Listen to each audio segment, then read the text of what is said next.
Ezra chapter 16 and 23 again. And the dead shall be cast out as dung, and there shall be no man to comfort them, for the earth shall be wasted, and the city shall be cast down.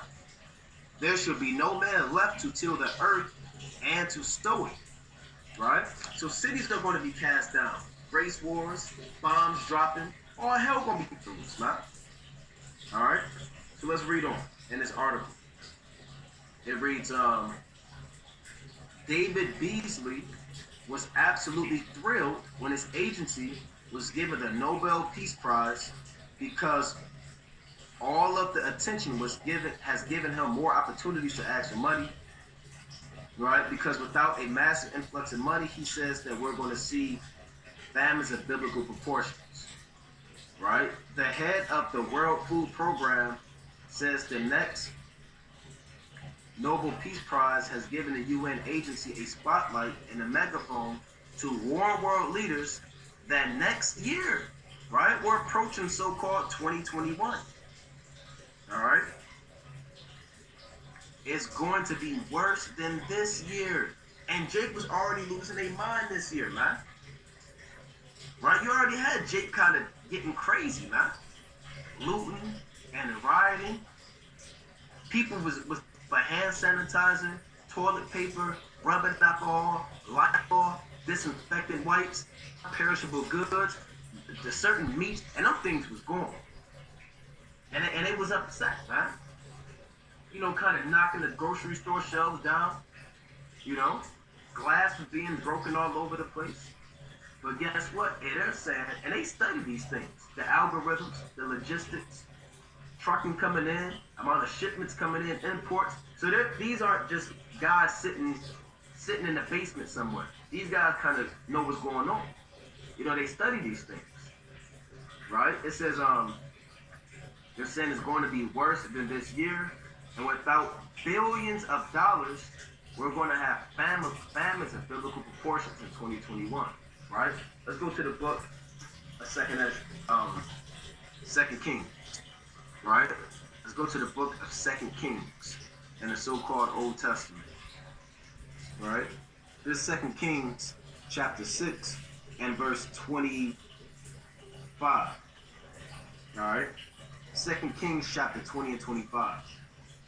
And there was a great famine in Samaria, and behold, they besieged it, until an ass's head was sold for 80 pieces of silver, and the fourth part of a cat of dove's dung for 5 pieces of silver.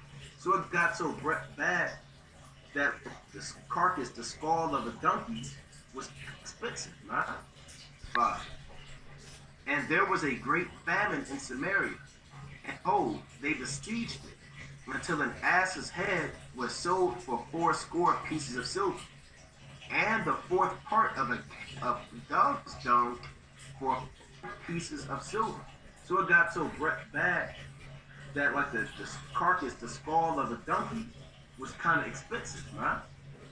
And they were selling bird feces that drop on your car window. See out in the streets in these cities, and people going to eat that, right? Because they're making reference to a famine of biblical proportion. They were selling dove's dung for money. People going to be trying to eat damn dove's dung, right? And carcasses. And if you run across roadkill, this if you're not in the truth, you know, if you're not under protection, shot. If you run across roadkill in the last days, hey, look, you did good, right? And your family, they're going to eat, and that's going to be valuable, right? That's for people that's not under the protection of the Most High. That's how their life is going to be, right? If they stumble across roadkill or a carcass with the snack, people going to be breaking in these zoos. You know, they were already doing that in Venezuela, huh? Look that up in Venezuela. You had Asher, Naphtali, Zebulon. They were breaking into damn zoos, eating that. The flamingo and giraffes. They out in Haiti, they eat mud, right? Mud during the famine. You know? Let me read that again. 2 Kings chapter 25. And there was a great famine in Samaria, and behold, they besieged it, until an ass's head was sold for 4 pieces of silver. and the fourth part of a cab of dove's dung for 5 silver, right?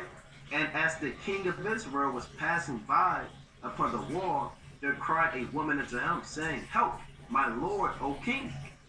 Said, If the Lord do not help, when shall I help thee? Out of the barn floor or out of the wine press? So the king, he can't do nothing for this woman. That's what he's telling her, right? It reads, and the king, verse 28, and the king said unto her, What aileth thee? Meaning, what's the problem? Why are you crying unto me? I can't do nothing for you.